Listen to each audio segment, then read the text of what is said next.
17/9/2025 को सरनू में एक घटना घटित हुई थी जो पूरे बाड़मेर शहर को झकझोर दिया कि दोनों हाथों पे हमला करके जिसमें एक डेथ हो गई थी और एक को सीरियस हालत में जोधपुर रेफर किया गया था।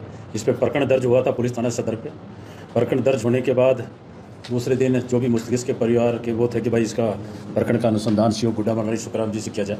इसमें हमने सीओ गुड्डा मलानी को प्रकरण का अनुसंधान दिया और एडिशनल एसपी मुख्यालय जस्साराम जी के नेतृत्व में 4 टीम गठित की कि उस समय जब हमें सूचना मिली थी वारदात करके सभी मुलजिम जो 3 मुलजिम थे मेल और अन्य का नाम लिखाया था, तो 3 जो अन्य थे उस टाइम जब हमें सूचना मिली थी हम हॉस्पिटल पहुंचे, मौके पर गए तो अभियुक्त उस समय भगे हुए थे। हमने पूरे जोधपुर रेंज में नाकाबंदी भी करवाई थी।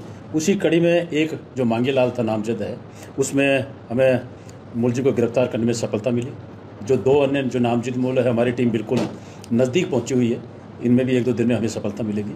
तो इसलिए मेन अभियुक्त था जो मांगी लाल था, इसको हमने गिरफ्तार किया गया। सर पूरे प्रकरण में कितने आरोपी हैं और किस तरीके से घटना? मतलब प्रकरण में इन्होंने 3 नामजद और 5 अन्य पे लिया है। बिल्कुल ये अन्वेषण का पार्ट है कि दूसरी घटना हुई थी उसमें तो ये 3 ही थे और अन्य इससे पहले एक जो घटना टक्कर उसमें कौन है, उसमें अनुसंधान अधिकारी बिल्कुल निष्पक्ष अनुसंधान किया जा रहा है भाई इसमें और भी वारदात में कौन कौन शामिल है।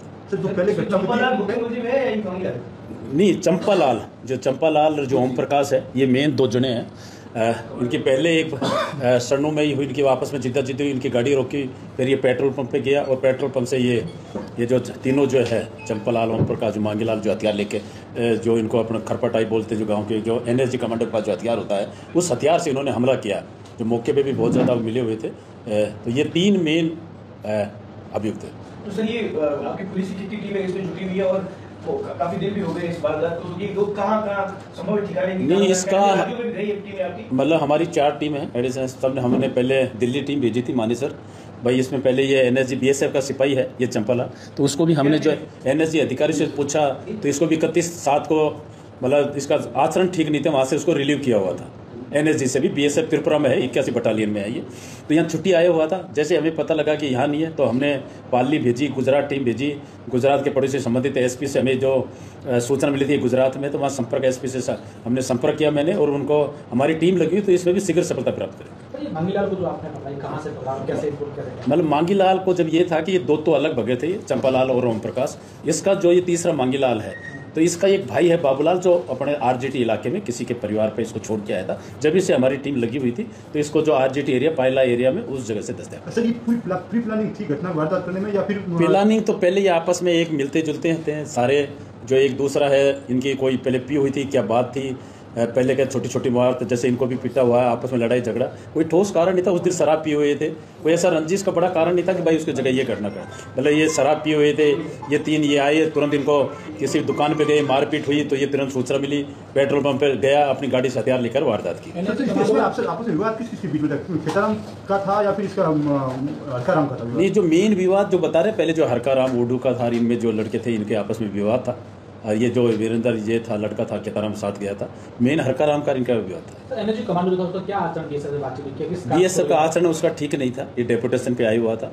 एनएसजी आई साहब से मेरी बात हुई, इसको 31/7/2025 को मतलब अपने चाल चलन ठीक के आधार पर उसको जो मूल डिपार्टमेंट है बीएसएफ 81 बटालियन त्रिपुरा वहाँ के लिए कार्यमुक्त किया गया। 5 दिन का आश्वासन था, अभी भी कमांडो नहीं वो बिल्कुल हम तफ्तीश कर दें, उस टाइम था बिल्कुल हम पकड़ लेंगे। परिवार बिल्कुल संतुष्ट है, तफ्तीश कर रहे हैं।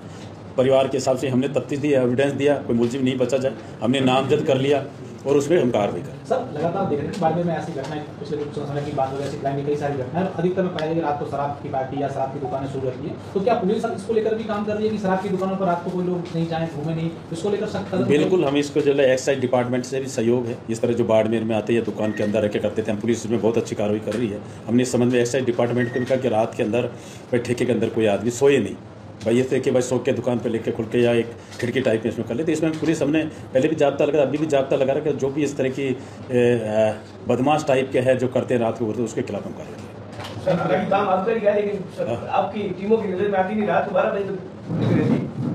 एक इसके अलावा एक हथियार पकड़ा है और एक कोई इनोवा बिना नंबर की, वो भी बता सकता है।